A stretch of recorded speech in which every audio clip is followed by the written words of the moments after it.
Ik ben Christine en ik ben elektrohypersensitief geworden in 2020 tijdens de eerste lockdown door een te grote blootstelling aan artificiële elektromagnetische straling.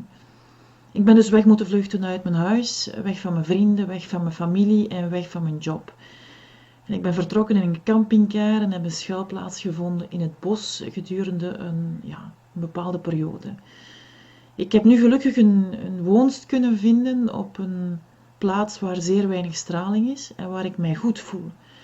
Maar voor hoe lang? Want als er een antenne komt dicht bij mijn huis nu, dan moet ik misschien opnieuw wegvluchten. Vandaar dat ik besloten heb om de internationale oproep te tekenen. Elektrohypersensitiviteit is een humanitaire noodsituatie.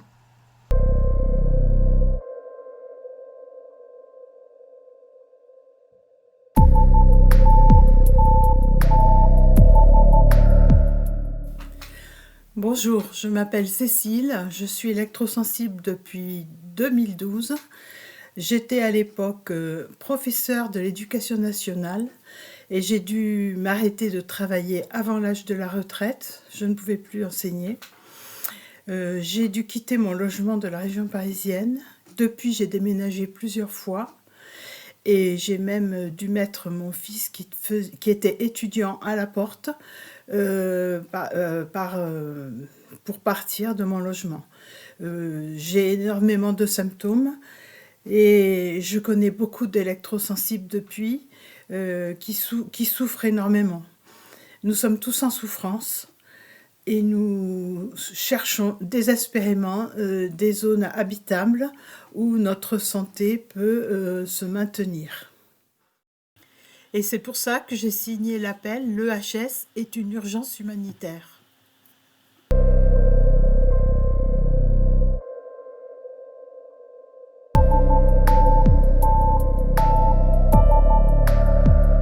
Les champs électriques et les champs électromagnétiques sont les conséquences du développement technologique. Pourtant, ce sont des toxiques environnementaux, au même titre que les dérivés du pétrole, de la chimie. Et les conséquences sur la qualité de l'air, sur l'état de nos sols, sur l'ensemble du vivant, sont majeures. C'est un enjeu sociétal à l'évidence, mais c'est aussi un enjeu individuel. Allons-nous continuer à fermer les yeux et à jouer à la roulette russe, comme dans ce fameux film Voyage au bout de l'enfer? À vous de voir. Les personnes électro-hypersensibles, comme dit le docteur Milbert, sont des sentinelles environnementales. Elles vous disent la souffrance, elles nous alertent, mais elles sont aussi exclues de la société.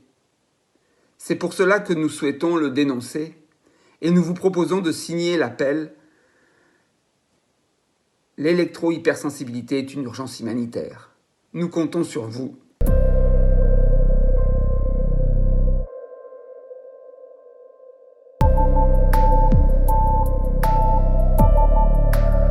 My life turned upside down in 2022 when I switched on a new Wi-Fi.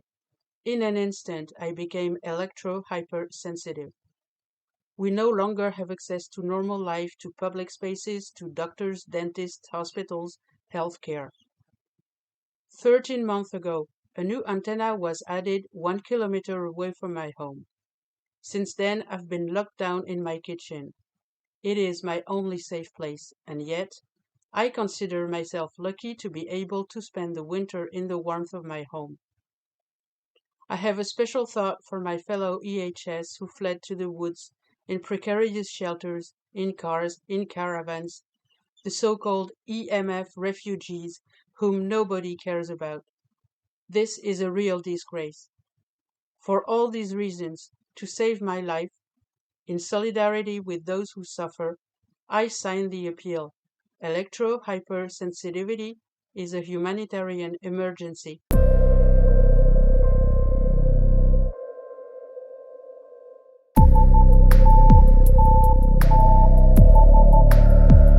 Estamos en guerra contra un enemigo invisible. Soy una de las innombrables víctimas de las antenas de telefonía, wifi, bluetooth, móviles y demás basura inalámbrica. La radiación que emiten no tiene olor, no se puede ver ni se escucha sin un buen medidor. Por culpa de todo esto me he vuelto electrohipersensible y llevo desde el año 2012 sufriendo. Ya no puedo trabajar ni tener amigos, no puedo viajar, no tengo ocio, no puedo ir a la playa o a la piscina. Las antenas están en todas las partes y todo el mundo lleva un móvil que me pone enfermo. Estoy bajo fuego cruzado del enemigo. Tengo que llevar un traje Faraday para poder salir de mi casa apantallada. Todos los seres vivos sufren. En este parque ya no queda ninguna abeja ni mariposa. Ya no cantan los pájaros ni los grillos. Solo nos acompaña un silencio postapocalíptico por la noche. Por eso he decidido firmar esta petición. La electrohipersensibilidad es una crisis humanitaria.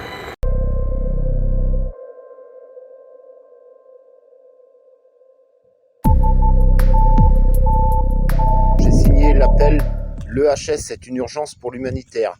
Nous sommes plus de 30 000 agriculteurs impactés en France par les ondes électromagnétiques. Moi, j'en suis victime dû à un poste source Enedis qui se situe à 150 mètres de mon exploitation. J'ai quasiment tout perdu. Je suis en procédure judiciaire contre Enedis depuis plus de 6 ans. Ça ne fait que d'augmenter.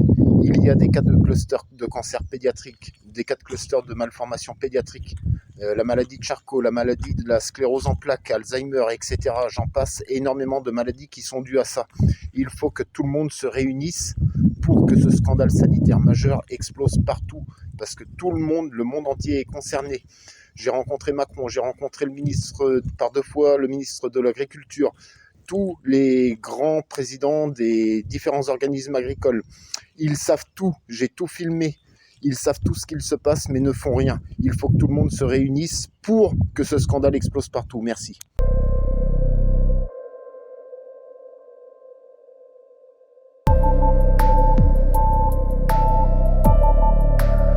Chers amis, pourquoi signer l'appel «L'EHS est une urgence humanitaire»? Eh bien, je pense qu'on en est arrivé à un point où il n'est plus possible maintenant d'échapper à la pollution électromagnétique, sauf à être dans des zones un peu naturelles où là, on peut se ressourcer. Donc, messieurs les opérateurs, faites le test. Essayez de dormir à 2 cm d'une box Wi-Fi. Vous verrez, c'est un peu compliqué. Eh bien, nous, à dose homéopathique, la population à dose homéopathique subit cette pollution-là, ne peut plus dormir, est attaquée tous les jours, sans son consentement, par cet élément toxique. Signez donc cette pétition. Merci.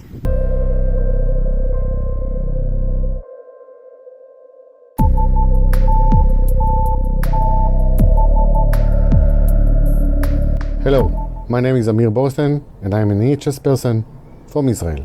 I've become electromagnetic hypersensitive in 2004. Since then, I've been managing this condition, becoming better and better. This condition requires me to make bigger and bigger changes in my life in order to get better and stay healthy. As the exposure to EMF becomes higher and higher, with the development and deployment and use of more and more radio frequency technologies like cellular and wireless infrastructure and equipment, I become more isolated and disabled. With the heavier exposure, more and more people are getting affected and more becoming EHS. Because of prejudiced opinion about EMF, RF and EHS, only a small number of them understand the condition and cause, and even fewer will get the right guidance and treatment. Most will be wrongly diagnosed and will become sicker and sicker, while others are left to battle this condition with no support or help. This is why I signed the appeal. EHS is a humanitarian emergency.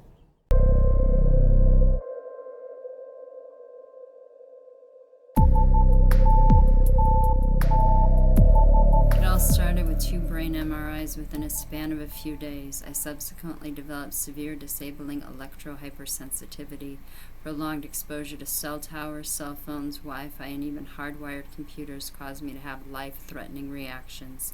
It is impossible for me to have any quality of life when cell towers are ubiquitous on top of roadways, schools, churches, and throughout neighborhoods, including my own. When cell phones are in the hands of nearly every man, woman, and child in the United States, when most electric, gas, and water meters are smart meters, constantly sending and receiving wireless signals, when Wi-Fi routers are located in nearly every school, hospital, doctor's office, business, home, and even in parks and outdoor spaces. When new cars have Wi-Fi and Bluetooth. When to be gainfully employed involves being surrounded by Wi-Fi, cell phones, and or extensive computer usage. Where am I to go and what am I to do? I am unable to work and have not gotten disability. I have run out of money and been forced to start a GoFundMe, whose success depends on a social media presence, which I do not have. I have therefore signed the appeal that EHS is a humanitarian crisis.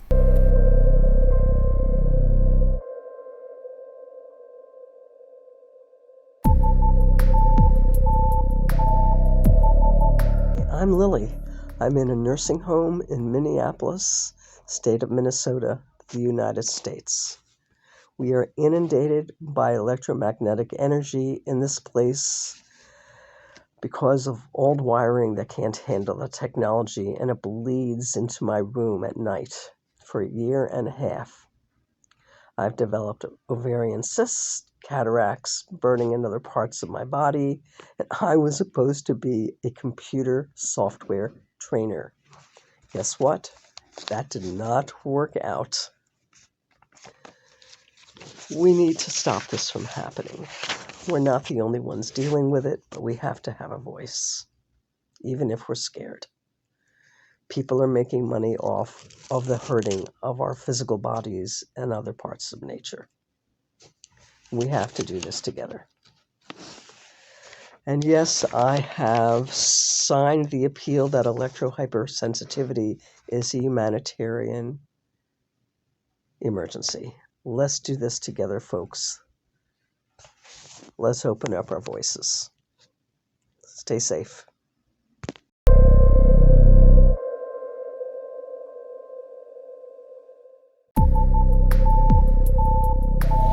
Il y a 25 ans, je vendais des téléphones mobiles et des forfaits.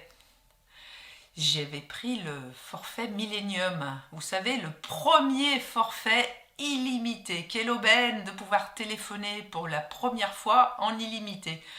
Génial, ma barrière hémato-encéphalique en a pris un coup.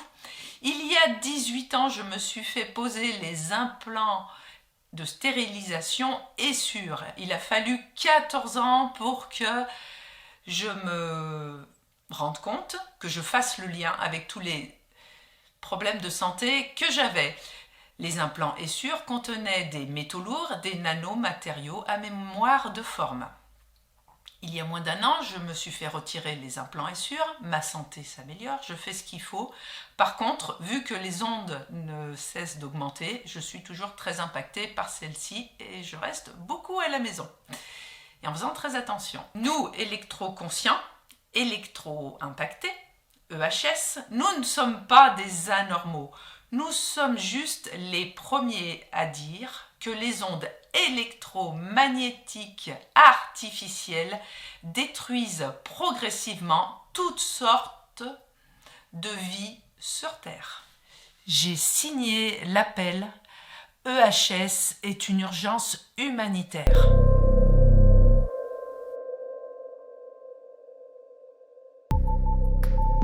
Je m'appelle Laure et je vivais en région parisienne. J'étais informaticienne. Je vivais dans une jolie maison avec mon mari et 2 enfants. Et en 2013, je suis devenue électro-hypersensible. Je ne pouvais plus dormir, j'étais épuisée, j'avais des acouphènes et des maux de tête énormes. J'ai cherché sur internet avec ces mots-clés, j'ai trouvé l'électro-hypersensibilité. J'y croyais pas trop. J'ai coupé l'électricité de toute la maison pour tester. Je me suis couchée et je me suis endormie en 2 secondes. Ça ne m'était pas arrivé depuis des années. Alors j'ai quitté Paris. J'ai quitté mon travail. Je suis partie vivre dans un mobil-home avec mes enfants sur le terrain d'une amie. Et puis une antenne est passée en 4G+. J'ai dû encore fuir. J'ai fini par trouver une maison au fin fond de la forêt. Mais dès que je sors, je souffre. Alors je suis confinée dans ma maison depuis 12 ans. Je n'ai plus accès aux médecins, je ne peux plus aller à la chorale, je ne peux plus aller au spectacle de fin d'année de mes enfants. Je ne veux plus aller aux réunions de parents d'élèves. Voilà, c'est pas une vie. C'est pour ça que j'ai signé l'appel. L'EHS est une urgence humanitaire.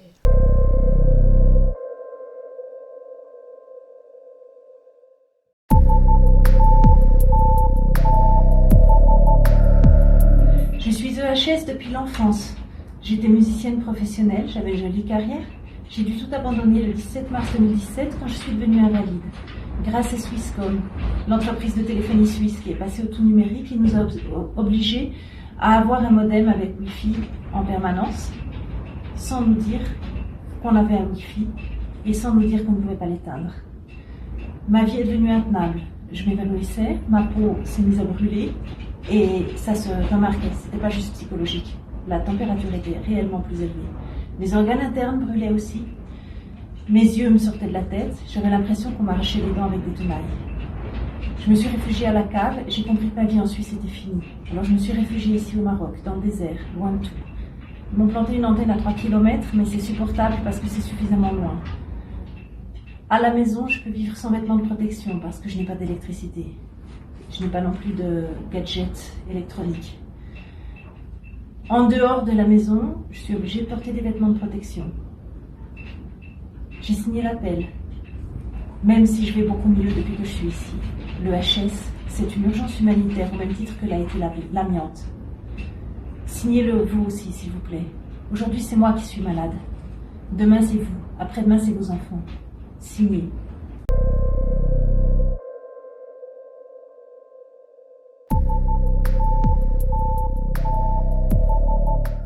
Ce 2 avril 2025, le magasin Noroto m'a refusé le droit de payer en 4 fois la somme de 395,70 €. Pourtant, j'ai fourni les documents demandés, ma carte d'identité, ma carte bancaire. On m'a demandé mon numéro de téléphone portable pour confirmation par SMS. Or, je n'ai plus de téléphone portable depuis 10 ans pour raisons sanitaires et éthiques évidentes. En effet, je fais partie des 5% de la population en France devenue électro-hypersensible à cause de la pollution électromagnétique imposée progressivement de façon totalitaire. J'ai une adresse mail, un numéro de téléphone fixe filaire, mais ça ne suffit plus. Mon existence administrative est donc menacée. Je me retrouve soudain victime d'une discrimination scandaleuse. Pour cette raison, et bien d'autres encore que je n'ai pas le temps de développer, j'ai signé l'appel « L'électro-hypersensibilité est une urgence humanitaire ».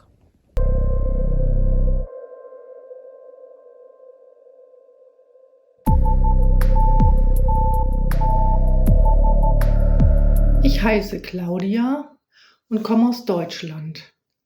Seit 2001 habe ich große gesundheitliche Probleme, die durch Mobilfunk, WLAN, Bluetooth und Decktelefone verursacht werden. Zu den Symptomen gehören Schlaflosigkeit, Kopfschmerzen, Konzentrationsmangel, Tinnitus und wenn es sehr schlimm ist, auch Schwindel. Ich bin seit 8 Jahren erwerbsunfähig und musste 2-mal mein Zuhause verlassen. Als elektrosensibler Mensch lebt man mitunter sehr einsam, weil man an sozialen Aktivitäten nicht mehr teilnehmen kann. Restaurantbesuche, Kino, shoppen gehen, in Urlaub fahren, essen gehen, alles das ist aufgrund zu starker elektromagnetischer Felder nicht mehr möglich. Große Sorgen mache ich mir, sollte ich einmal so krank sein und in ein Krankenhaus müssen. Dort sind die elektromagnetischen Felder mitunter am intensivsten. Für die Zukunft würde ich mir wünschen, dass mehr Informationen an die Bevölkerung gelangen, dass elektromagnetische Felder krank machen können und dass die Erkrankung, unter denen ich nicht alleine leide, sondern viele andere Menschen auch, bei den Behörden anerkannt wird.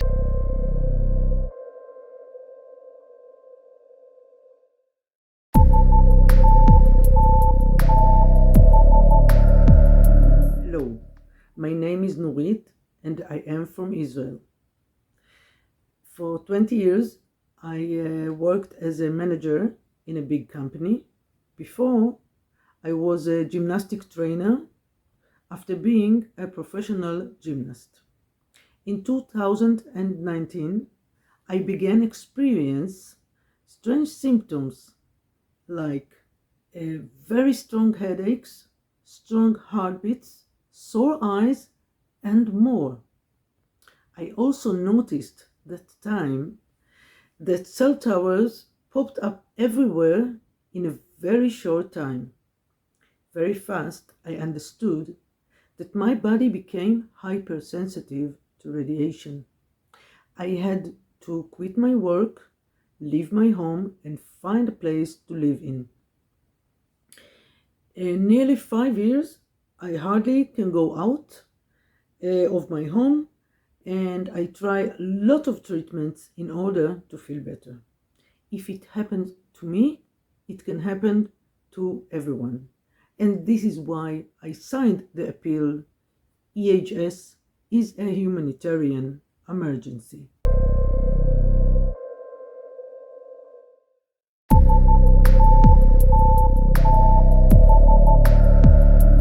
Wireless trespass interferes with the quiet enjoyment of our homes. This year, I'm celebrating 40 years surviving electromagnetic poisoning. I use that term intentionally. It's a much better label than electrohypersensitivity because it's bad form to blame the one being poisoned, right? Beginning in the late 19th century, it was called neurasthenia. Freud tried to rebrand it as anxiety disorder. By the way, a label doctors hung on me for over 3 decades, which vanished after I began living in an RF-free environment. Beginning in the 1920s, it was radio wave sickness. In the 50s, microwave sickness. In the 90s, EHS. Most recently, a ridiculous term which I won't even repeat. Tossing in the word syndrome on top like a final insult, it's time to stop destroying life on Earth with these synthetic emissions. And yes, I signed the appeal. Electrohypersensitivity is a humanitarian emergency.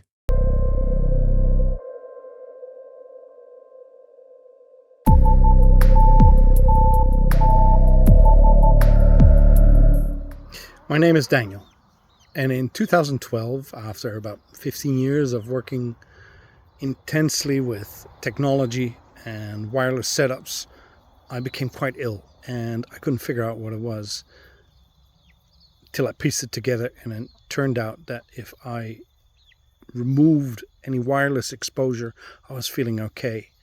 But if I was exposed, I would get intense migraines, and it only has gotten worse in those 12, 13 years now. I have gotten to a point that I have to wear a suit to be able to go anywhere. And it's getting way more intense with all the wireless equipment. And I think we are heading for a disaster. And that's why I signed the appeal. Electrohypersensitivity is a global emergency.